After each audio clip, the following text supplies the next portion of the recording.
এটা একটু বেশি কম খাইতে যাবি তোমার কিন্তু একটা অজীর্ণ হয়েই যাবে সেটা দেখতেছে না হয় খাওয়াটা দূর হয়েছে অত দূর দেখলে যায় পরিমিত খাওয়া তাই আর তামাশিক আর হচ্ছে সেগুলি যা টাটকা নয়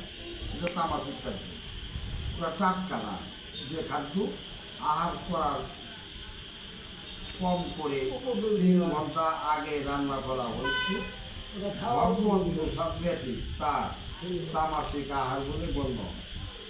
যেহেতু তা পচতে শুরু করে পাল্টা পাতা কাজ জলটা খাই না কালকে জলটা খাই না ওটা তো পচা খেয়াল করে আমিও গাই যদি অরিজিনালি তাহলে ওটা পচতে শুরু করে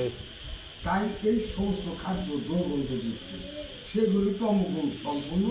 মানুষকে আকৃষ্ট করে এই পাতা খিচুড়ি দেখা ও চাপড়ি বানা আচ্ছা আমি দেখছি আমার এই জীবনে অনেক ব্যাপারে আসবে আর আমাকে যদি ওটা খেয়েছিলাম কেউ দেবো কিন্তু ভালো মতো মানুষেরা তা সহ্য করতে পারে না তামাশিক খাদ্য রাজস্বিক যে খাদ্য আমাদের গ্রাম অঞ্চলে কিন্তু এই কথা তো সব জায়গায় বলা বলতে তাই না উচ্ছিষ্ট খাদ্য তখনই গ্রহণ করা উচিত যদি তা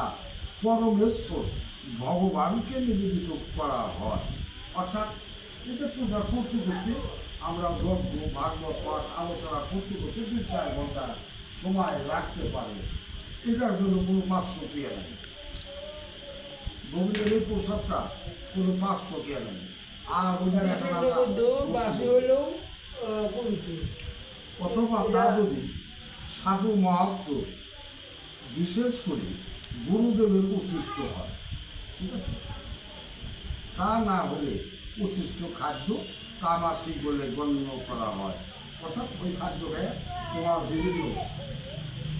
খারাপ মন্তব্য কোন কটূক্তির প্রতি যত কিছু রাগ রঙ্গ কত কিছু তোমার উত্তর দিয়েছে কেউ কিন্তু বাড়াইব না একাই অন্তর্হিত হয়ে আসছে এবং তারপরে রোগ সংক্রমিত হয় ওদের থেকে এই ধরনের খাদ্য তামাশিক লোকদের কাছে যদি খুব সুস্বাদু বলে মনে হয় কিন্তু শাস্ত্রিক ভাবাপূর্ণ মানুষেরা এই ধরনের খাদ্য পছন্দ করেন না পূজা যার জন্য একজন খায় না এবার খাবি আছে আর এবার আমি তো খাইতেছি কুত্তার খাদ্য তাই বলে একজন ভক্ত হতে